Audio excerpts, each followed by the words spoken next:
Hi. So I'm now gonna just quickly film and talk about my best books of the year. I want to start with my best books because I want to start on a happier note before I get into the worst books. Yeah, so I have them all next to me. Well, almost all of them. The ones that I own, I have next to me. Anyway, let's start with number 10. Number 10 is A Spindle Splintered by Alex E. Harrow. Now, this book isn't very long, and I don't know what I was expecting from it, but I actually really enjoyed this book. It's basically a lesbian Sleeping Beauty story. But yeah, I loved this book. I thought it's not very long, but yeah, it was done really quite well. And I don't know how much of this I can tell you without going into spoilers because it's only 119 pages. But yeah, this girl is sick, and then she's obsessed with the story of Sleeping Beauty. Her friend throws her this Sleeping Beauty party, and then she ends up in a fairy tale world as a Sleeping Beauty type character. I think that's the most I can give you without actually spoiling it because like I said, it's not very long. But yeah, I read this for a book for Beth at Beth's Book Nest, her short book club. This was one of the picks for this year, and I loved this book. Yeah, and number 9 on my list, I don't actually own, but I'll put the picture on the screen, and that is The Christmas Carols by... Wait, who's it by again? I have the graphic here. By Mel Taylor Bassett. Yeah, Mel Taylor someone. I'll put the cover on the screen. This was just such a cute little... This was just such a cute little Christmas story. It was charming, and yeah, I really loved this. I really loved the story. It was cute. I didn't know what I was expecting, but yeah, it was cute, and I really quite enjoyed it. It's about this family, the Carrolls, who are obsessed with Christmas. They move into this house on Sleigh Ride Avenue, and their daughter Holly finally for the first time in her life goes to an actual school because she'd been homeschooled by her parents up until this point. And she learns that not everyone is obsessed with Christmas as they are, and maybe her family is a bit over the top. And she learns that some people don't celebrate Christmas, and some people don't even know what they'll be for Christmas. And yeah, it was just a cute story about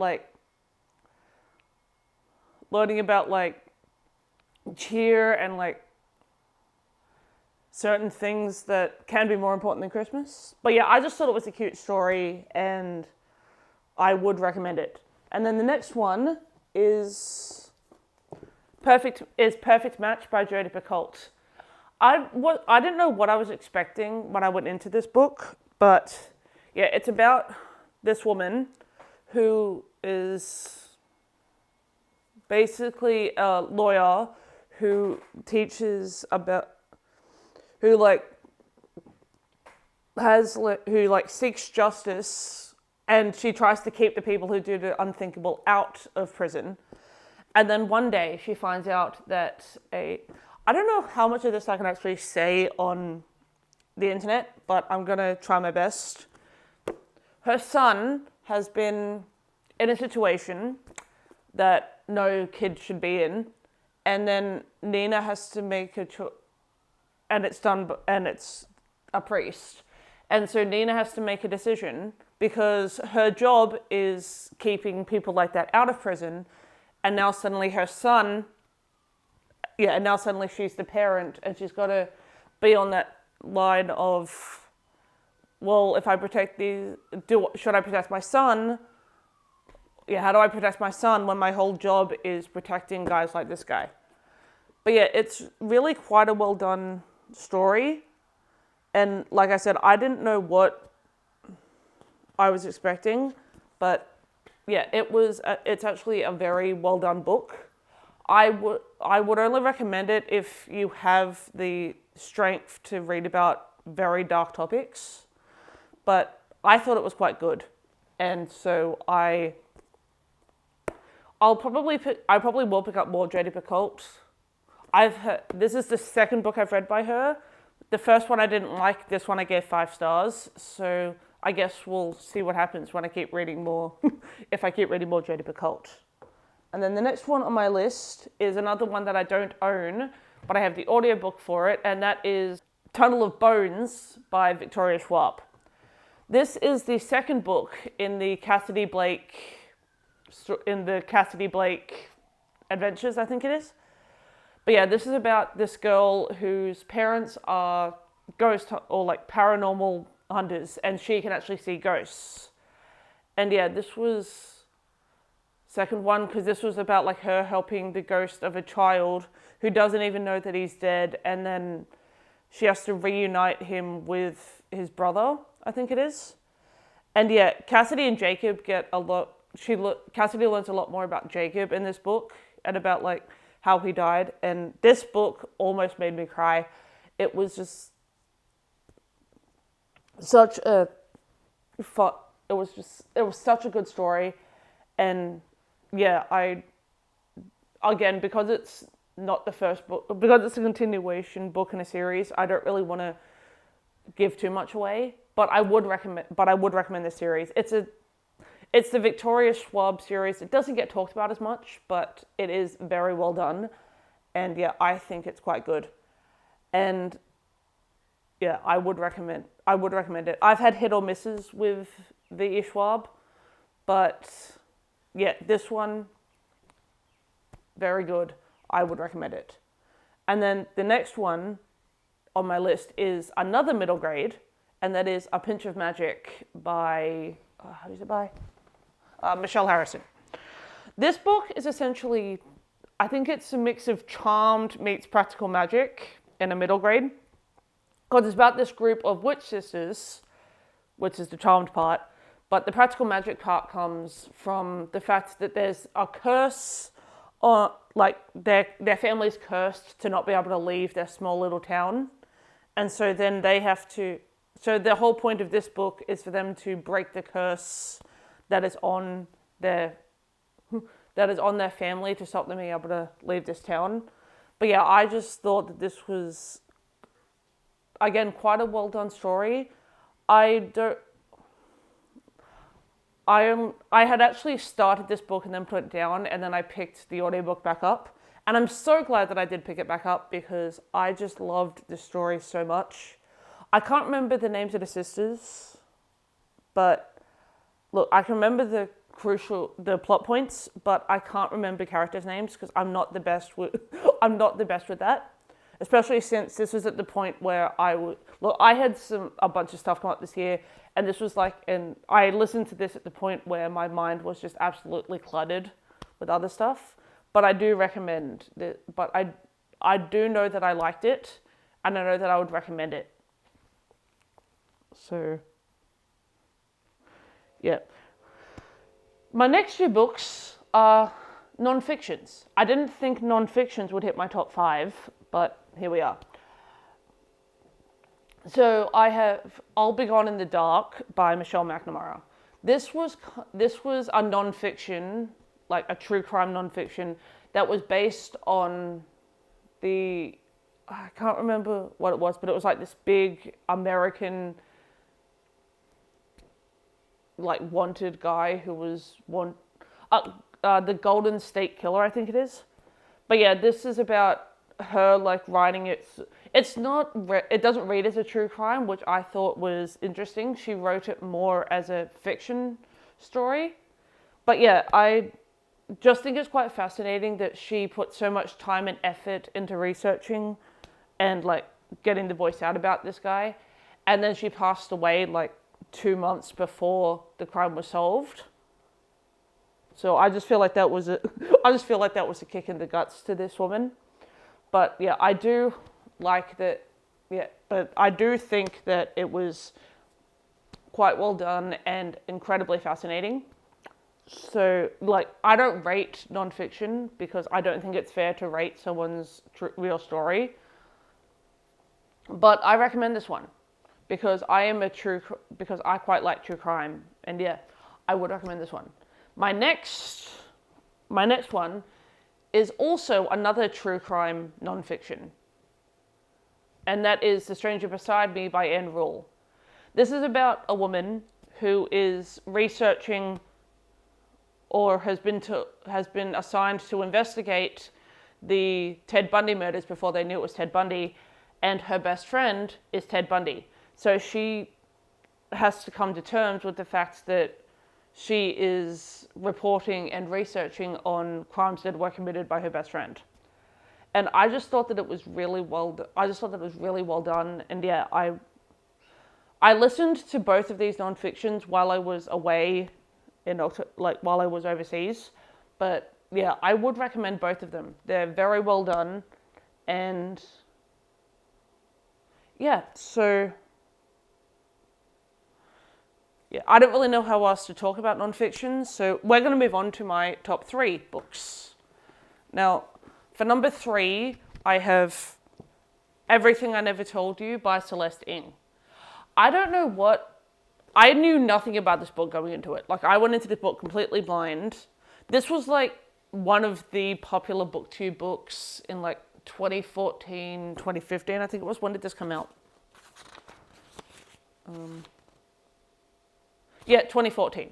Because this book was written in 2014. So I am very late to the game with this book. But again, like I said, I knew nothing about this book going into it.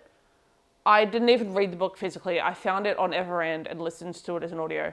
But yeah, I actually was surprised by how much I enjoyed this book. It's about this girl, Lydia, who winds up dead or like drowned in a pool, and so her family had already been having issues and had basically split and had basically like gone their separate ways. After their daughter Lydia dies, that weirdly brings their family back together, and yeah, it's about them like learning about like all coming together to learn about what happened to their daughter. And yeah, it's a very well done story. So basically the parents had put a lot of pressure on Lydia, and they forced her into pursuing all the stuff that they weren't able to. And like the pressure gets to her, and she somehow ends up in the lake. And so they also then have to work out if it was suicide because the parents pushed too hard, or if it was an accident. But yeah, this was very well written. I did like the writing style of Celeste Ng, and I will definitely be picking up more of her books in the future.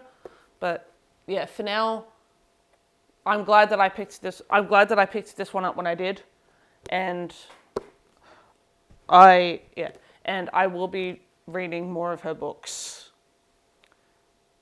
even though I'm pretty sure she's only done a couple more. I also don't like that I can't get this off the cover of this book. Yeah, but yeah, I will be reading more Celeste Ng. Then my second, these top 2 can be swapped around, but for now my number 2 is The Wild Robot by Peter Brown. This was just such a cute little story. It's about this robot who doesn't know she's a robot, and then and then like the rest of the robots that she was shipped with, something's happened to them, and she's the only one left. And then someone turns the robot on, and she has no idea how she got to this island. She has no idea she's a robot, and she's just surrounded by all these animals. And yeah, so she essentially just becomes one of the animals. She even raises this like baby duck like, and she becomes its mother. And then she feels at home on this island, but then something happens and she's forced away from it, but she really doesn't want to. But yeah, so it's about her. It's her story with her, like, not knowing where she is, feeling like she belongs with these animals, and then the truth comes out. She's forced away from them, but then she wants to just go back to the only home she's ever known. Yeah, like I said, I bought this one completely blind. I bought it cheap. I didn't know anything about it, but it is such a cute little story. And it was actually made into a movie this year, which I didn't get to see because it came out while I was overseas. But I do really recommend this story. It is such a cute and charming little story about you don't have to be with your own kind to belong. And it's, yeah, and oh my God, it's so adorable.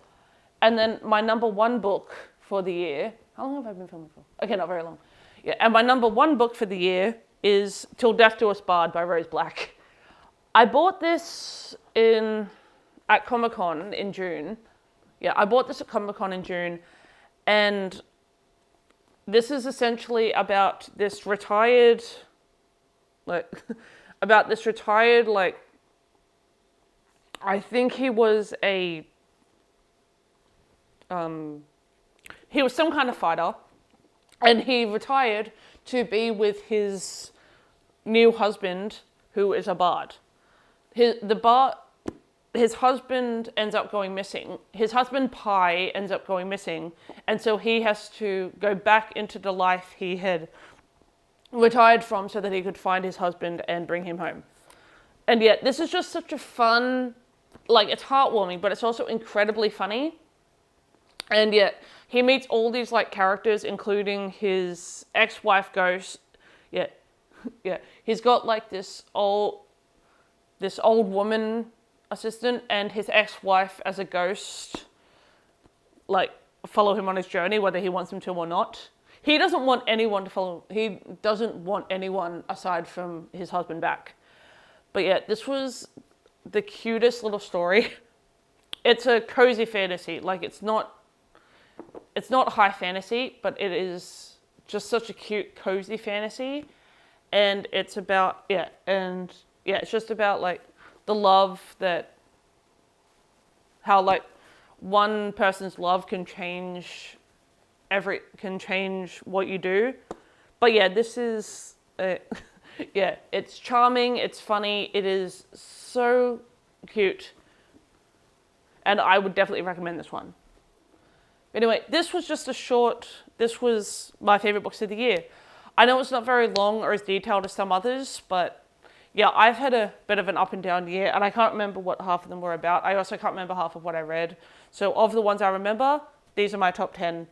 And I will definitely be more detailed. I'll definitely be more detailed next year. But yeah, I'll catch you guys in my next video.